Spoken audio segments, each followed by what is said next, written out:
ভাপত দিয়া এই পিঠাটো ঠাণ্ডাৰ দিনত খাবলৈ খুব ভাল লগা হয় আৰু বহুতে এই পিঠাটো খাইছে। লগতে মই বিট দি দিছোঁ। বিটটো দিলে কালাৰটো ধুনীয়া হয় আৰু পিঠাখিনি অকণমান আঠা নিচিনা হৈ যায়, সেইটো কাৰণে লগত মই বিট দি দিছোঁ। এয়া মই ন চাউলৰ ভাত খোৱা চাউল লৈছোঁ, বৰা চাউল নহয় দেই, ভাত খোৱা চাউল হয়। 1.5 কাপ মই তিয়াই থৈছিলোঁ। 2 ঘণ্টামান সময় তিয়াই পেলাই ভালকৈ টুকি ল'লোঁ পানীখিনি যোৱাকৈ। আৰু লগতে মই বিট দি পেলাই এইখিনি মিক্সিত গুড়ি কৰি ল'ম। বিট নিদিয়াকৈও আপোনালোকে বনাব পাৰে, খালি বিটটো দিলে কালাৰটো ধুনীয়া হয় আৰু পিঠাটো টেষ্টটো ভাল হয়, সেইটো কাৰণে মই অকণমান বিট দি দিছোঁ। আৰু এইফালে চচটো এটা অকণমান বহল চচ লৈ লৈছোঁ, তাতে 1 কাপতকৈ কম পানী দিছোঁ দেই। 1 কাপ সম্পূৰ্ণ নিদিলেও হ'ব, পানীটো বেছি হৈ গ'লে উতলি পেলাই পিঠাকেইটাত পানী পানী নিচিনা হৈ যাব। পানীটো সেইটো কাৰণে কমকৈ দিব, 1 কাপতকৈ কমকৈ। আৰু পানীখিনি মই 1 মিনিট 2 মিনিটমান সময় উতলিবলৈ দিম। আৰু ইয়াত লৈ লৈছোঁ মই চেনি পাউডাৰ লৈ লৈছোঁ। চেনি পাউডাৰ আৰু নাৰিকলৰ গুড়ি ভালকৈ মিহলি কৰি লৈছোঁ। গোটা চেনিটো দিলে পিঠাৰ টেষ্টটো ভাল নহয়, চেনি অকণমান গোটা গোটা হৈ থাকে, সেইটো কাৰণে চেনি পাউডাৰটো ল'ব। পিঠাখিনি মই ধুনীয়াকৈ মিক্সিত খুন্দি পেলাই চালি ল'লোঁ। আৰু এতিয়া ইয়াত অকণমান পানী মোৱাই দিছোঁ, নহ'লে পিঠাখিনি অকণমান ভাগি যোৱা নিচিনাও হয়, সেইটো কাৰণে অকণমান পানী মৰাই পেলাই, বেছি পানী নিদিব, এনেই হাততে এনেকৈ লৈ লৈ ভালকৈ মোহাৰি দিব।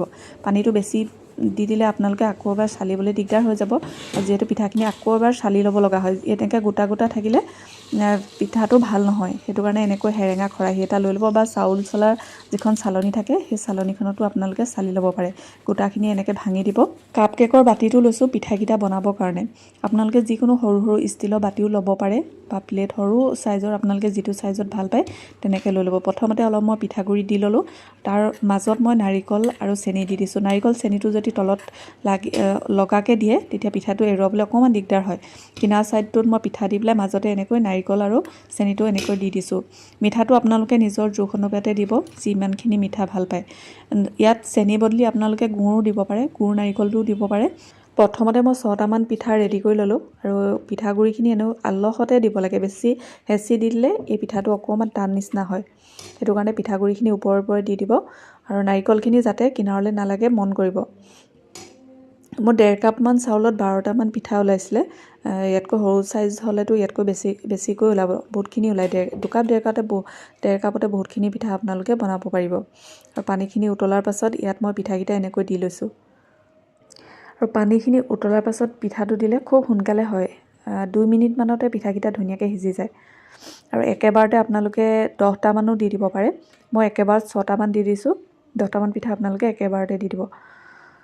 আৰু এই পিঠাটো গৰমে গৰমেহে খাবলৈ ভাল হয়, ঠাণ্ডা হৈ গ'লে পিঠাটো অকণমান টান নিচিনা হৈ যায়, সেইটো কাৰণে আপোনালোকে বনাই পেলাই গৰমে গৰমে খাব। 2 মিনিটমানৰ কাৰণে এনেকৈ ঢাকি দিছোঁ, আৰু 2 মিনিটৰ পাছত আপোনালোকক দেখাইছোঁ।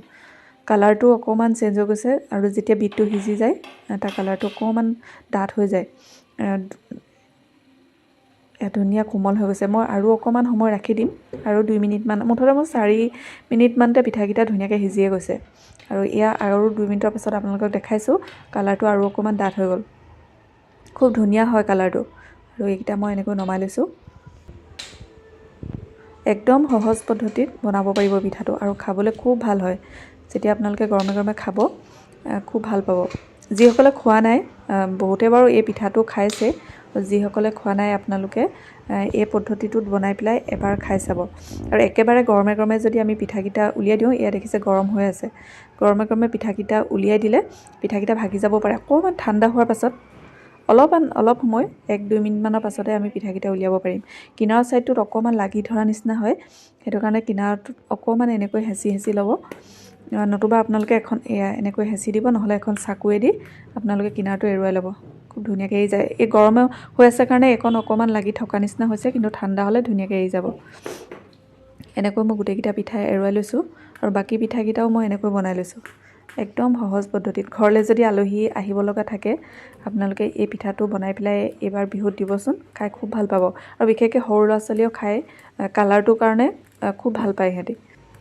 এয়া দেখিছে পিঠাকেইটা ধুনীয়াকৈ এৰি গৈছে। এনেকুৱা বাতি নাথাকিলে আপোনালোকে যিকোনো ষ্টীলৰ বাতি লৈ ল'ব, আৰু বেছি ডাঙৰ হ'লে আপোনালোকে কাটিও ল'ব পাৰে, যিটো চাইজত ভাল পায়। খুব সহজতে বনাব পাৰিব ভাপত দিয়া পিঠা। এইবাৰ বিহুত আপোনালোকেও বনাই খাব, বহুত ভাল পাব। ঘৰলৈ আলহী আহিলে আপোনালোকে বনাব। আৰু কালাৰটো দেখিবলৈ ইমান ধুনীয়া হয়, পিঠাটো দেখিয়ে খাওঁ খাওঁ নিচিনা লাগে। গৰমে গৰমে পিঠাটো একদম কোমল হৈ থাকে। যিসকলে খোৱা নাই, এইবাৰ বিহুত আপোনালোকেও বনাই খাব, আৰু গোটেইখিনি বস্তু ৰেডি ৰাখিলে আলহী আহিলে আপোনালোকে লগালগ বনাই পেলাইও দিব পাৰিব।